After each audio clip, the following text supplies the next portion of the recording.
तो हिंदी माध्यम के सभी प्यारे छात्रों का एक बार फिर से स्वागत है। और आगे बढ़ते हुए आज हम करेंगे प्रश्नावली 3.3 का प्रश्न क्रमांक 2 का ये तीसरा सवाल। तो चलिए सबसे पहले प्रश्न पढ़ लेते हैं। इसमें दिया है कि 2 अंकों की संख्या के अंकों का योग 9 है। ठीक है, मतलब 2 अंकों वाली कोई संख्या है, उसके अंकों का योग हमें 9 दिया गया है। इस संख्या का 9 गुना संख्या के अंकों को पलटने से बनी संख्या का 2 गुना है, तो वह संख्या ज्ञात कीजिए। मतलब इस सवाल में हमें संख्या ज्ञात करनी है, और कौन सी वाली संख्या ज्ञात करनी है? 2 अंकों वाली। तो 2 अंकों वाली संख्या आपने पढ़ी होगी। 2 अंकों वाली संख्या जिसमें 2 अंक हैं, जैसे उदाहरण के लिए मैं मान लेता हूँ 25। तो इसमें देखो एक अंक ये है और एक अंक ये है, तो ये 2 अंकों वाली संख्या है। 2 अंकों वाली संख्या ऐसी संख्या जिनमें होती हैं जिनमें 2 अंक होते हैं, ये इकाई का अंक कहलाता है और ये दहाई का अंक कहलाता है। इस तरफ वाला हमेशा राइट हैंड तरफ वाला इकाई का अंक, तो इसे हम बोलेंगे इकाई, और ये लेफ्ट तरफ वाला दहाई का अंक कहलाता है। ठीक है, और 2 अंकों वाली संख्याएं 10 से शुरू होती हैं, और ये 10 के बाद, क्योंकि इसके पहले 9 आता है जिसमें केवल एक ही अंक होता है, तो 10 से शुरू होती हैं। 10 के बाद फिर 11, फिर 12, ये 2-2 अंक वाली, और ये 99 पे खत्म हो जाती हैं, क्योंकि 99 के बाद 100 आता है और 100 में टोटल 3 अंक होते हैं। तो 2 अंकों वाली संख्या 10 से लेके 99 के बीच होती हैं। ठीक है, अब 2 अंकों वाली संख्या का मेन मकसद क्या होता है? आपको सबसे पहले एक बात याद रखना है। यहाँ पे पूछा गया है कि वह संख्या ज्ञात कीजिए, यानी 2 अंकों वाली आपसे संख्या पूछी गई है। अब आपको पता तो है नहीं, तो आपको केवल इतना पता है कि 2 अंकों वाली संख्या में 2 अंक होते हैं, पहला अंक और दूसरा अंक, लेकिन ये नहीं पता कि क्या होंगे।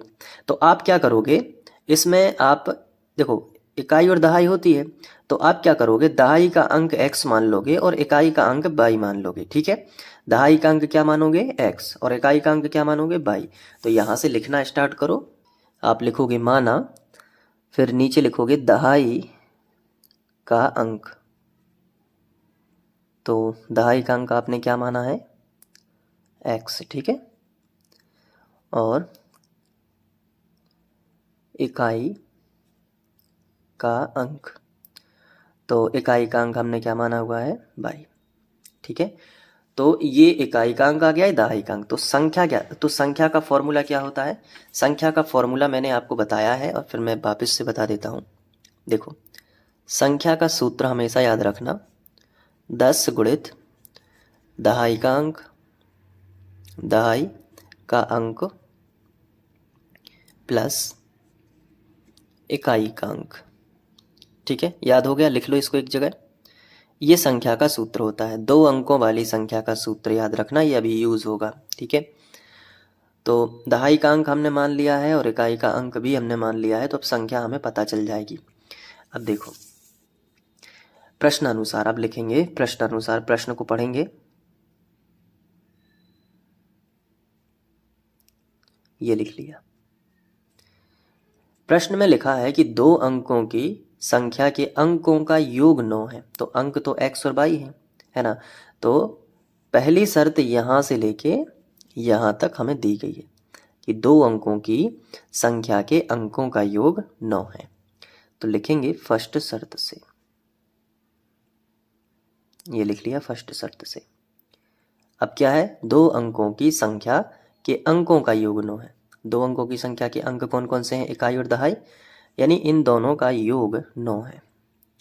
तो x प्लस वाई बराबर कितना हो जाएगा? 9 हो जाएगा, और इसे हम समीकरण 1 बना देंगे। तो पहली शर्त से पहला समीकरण बन गया। अब दूसरी शर्त पढ़ते हैं, तो फिर हेडिंग डाल देंगे सेकंड शर्त से। अब दूसरी शर्त है कि इस संख्या का 9 गुना, ठीक है, इस संख्या का 9 गुना, तो संख्या का 9 गुना, इस बार अंक का 9 गुना नहीं पूछा है, संख्या का पूछा है। तो पहले तो संख्या लिखेंगे, 10 गुणित दहाई का अंक, दहाई का अंक कितना है? x। तो 10 गुणित दहाई का अंक यानी 10x प्लस इकाई का अंक यानी कि प्लस y, ये संख्या हो जाएगी। तो संख्या का कितना है? इस संख्या का 9 गुना, यानी 9 का गुणा कर देंगे, फिर बराबर लगेगा, कॉमा लगा है तो बराबर लगा देंगे। फिर उन्होंने कहा है कि संख्या के अंकों को पलटने से बनी संख्या। तो संख्या तो ये है, संख्या के अंक पलट दो, तो हो जाएगा 10 बाई इस तरफ पहुंचा दो x इस तरफ, तो 10 बाई प्लस x हो जाएगा। तो संख्या के अंकों को पलटने से बनी संख्या का 2 गुना है, तो 2 का गुणा कर दो। समझ गए ना कि संख्या का 9 गुना संख्या के अंकों को पलटने से बनी संख्या का 2 गुना, ये दोनों बराबर है। ठीक है, अब यहां से एक समीकरण मिल जाएगा, तो 9 दाम 90x धन 9 का बाई में करोगे तो 9 बाई हो जाएगा बराबर 10 दूनी 20 बाई, और प्लस 2 का x में करोगे तो 2x हो जाएगा। अब x बाई एक तरफ कर लेंगे, बराबर में रहेगा 0। तो देखो 90x तो यही है, उसके साथ में ये 2x आ जाएगा माइनस में, फिर प्लस में 9 बाई है, इसका पक्षांतर करो तो माइनस का 20 बाई हो जाएगा, और बराबर में कितना आ जाएगा 0। अब 90 में से 2 घटा दो तो कितने बचेंगे, 90 में से 2 घटाओगे तो 88x प्लस 20 में से 9 घटेंगे तो माइनस का बचेगा 11, 20 में से 9 घटेंगे तो कितने बचेंगे 11 बाई बराबर 0। अब 11 से भाग दे दो तो 8x, 11 8 88 माइनस बाई बराबर 0। ये बना देंगे हम समीकरण नंबर 2। अब विलोपन विधि से हल कर देंगे, तो लिखेंगे विलोपन विधि से।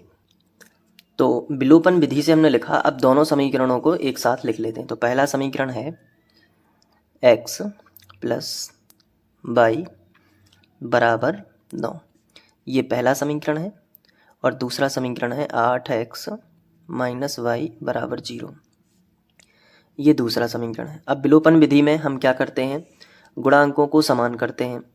यहाँ पहले से ही बाई के गुणांक समान है, तो डायरेक्ट ये कट रहे हैं तो जोड़ने पे लिखेंगे, क्योंकि ऑलरेडी कट रहे हैं तो ना गुणा करने की ज़रूरत है ना कुछ है, डायरेक्ट लिख दो जोड़ने पर।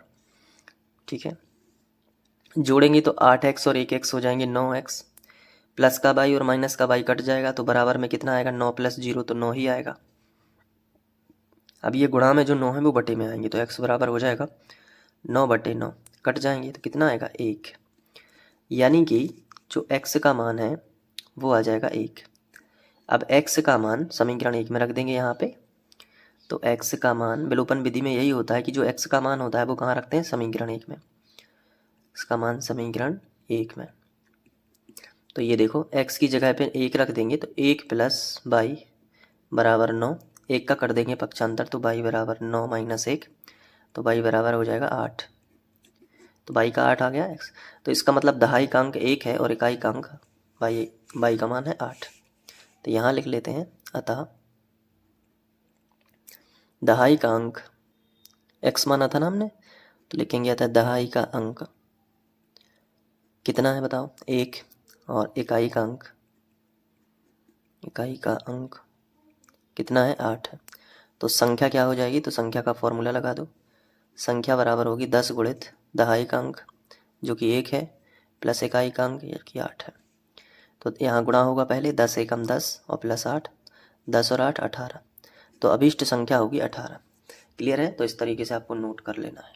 मैं आपको दिखा देता हूँ, यहाँ से आपको लिख लेना है। ठीक है,